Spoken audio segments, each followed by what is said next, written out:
Iya, jadi kita ketemu lagi di pembelajaran kita hari ini. Bagaimana kabar kalian hari ini? Alhamdulillah baik. Alhamdulillah. Jadi semoga kalian tetap semangat dalam pembelajaran daring kita yang kesekian kali dan tetap tekun belajar. Untuk pembelajaran kita pada hari ini, kita sama seperti pembelajaran sebelumnya, kita akan mempelajari teks editorial. Tapi di sini pembelajaran kita mungkin lebih diperdalam. Nah, sebelumnya supaya kita mendapat berkah melalui pembelajaran hari ini, kita berdoa terlebih dahulu. Minta tolong Halimatus dipimpin doanya ya.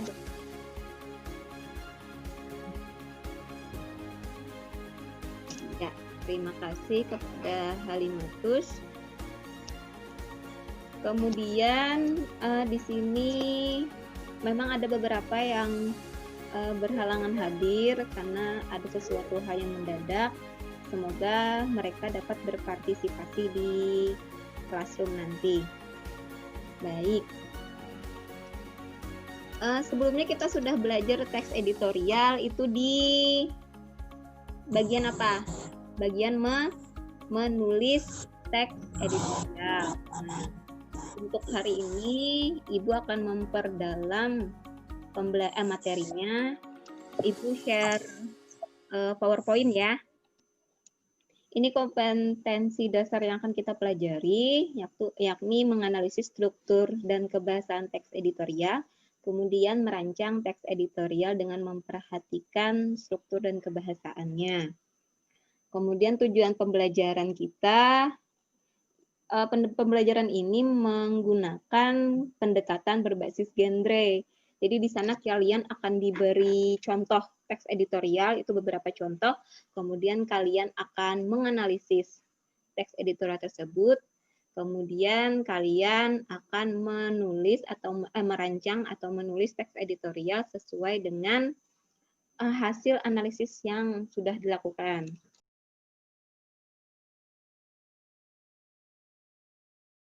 Jadi materi pembelajaran kita di sini, ini definisinya. Jadi kalau Ibu tekankan kembali, teks editorial itu kalau di koran Banjarmasin Post ataupun di radar Banjarmasin itu disebut dengan tajuk rencana nih. Jadi bahasa medianya itu disebut dengan tajuk rencana. Ini strukturnya sudah kita pelajari sebelumnya. Nah, yang akan Ibu tekankan di pembelajaran kita pada hari ini berkaitan dengan ini. Kita kan pelajaran bahasa Indonesia ya. Nah, di sini ada penggunaan ejaan yang baik dan benar. Materi ini sudah Ibu sampaikan di classroom, jadi kalian bisa mencermati lebih dalam di sana umumnya. Nah, di sini ada terkait dengan ejaan. Ejaan di sini berarti penggunaan kata atau kalimat. Kemudian ada penggunaan tanda baca. Ya. Ibu tanya sebentar, yang Halimatus ketahui. Titik itu, Bu. Tanda baca apa saja? Ada titik. Ibu berikan contohnya ya. Apa lagi? Koma. Koma. Apa lagi? Tanda petik. Tanda petik. Nah, jadi itu contoh tanda baca. Nah, ini harus kalian pahami penggunaannya. Kalau tanda baca memang lebih banyak kita di komunikasi secara tertulis. Kemudian diksi. Jadi harus menggunakan kata baku ya. Jadi harus menurut KBBI, Kamus Besar Bahasa Indonesia. Kemudian harus sesuai dengan IYD. Nah, di sini ada contoh Nina dikasih ayah uang. Nah, dikasih itu tidak baku. Yang baku itu diberi. Nah, kemudian kalimat efektif. Yang benar itu di kalimat sebelah kanan. Jadi para siswa rajin belajar supaya pandai. Nah, itu adalah kalimat yang efektif. Kemudian keterpaduan paragraf. Nah, di sini Rina bisa membedakan lah paragrafnya. Apa sih yang membedakan? Iya, jadi yang benar apa? Yang sebelah kanan. Setelah itu tepat sekali. Jadi harus sesuai dengan keterpaduan paragraf ini. Jadi tiap kalimat itu harus nyambung. Jadi kalau lagi pula itu perbandingan. Nah, jadi tidak sesuai dengan konteks paragrafnya.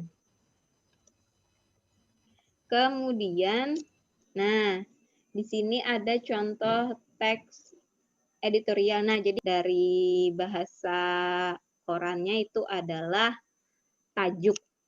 Jadi kalau kalian cari di Banjarmasin Post itu namanya tajuk. Bentar. Kan di sini sudah banyak berita elektronik ya. Jadi ini salah satu tajuk, contoh tajuk dari Banjarmasin Post yang diterbitkannya melalui elektronik, berita elektronik. Nah, di sini juga masuk teks editorial. Nah, ini ada beberapa yang Ibu dapatkan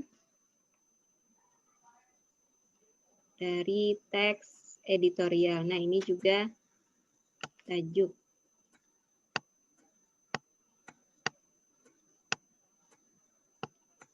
Jadi kalau kalian nanti misalnya nyari tajuk karena memang lebih banyak menggunakan handphone, itu bisa dicari di e-papernya Banjarmasin Post.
Kemudian kita akan melakukan refleksi.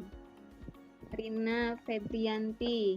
Jadi yang Rina peroleh dalam mempelajari penggunaan ejaan dan tata bahasa dalam teks editorial apa, Pintar? Mendalami tentang teks editorial. Kemudian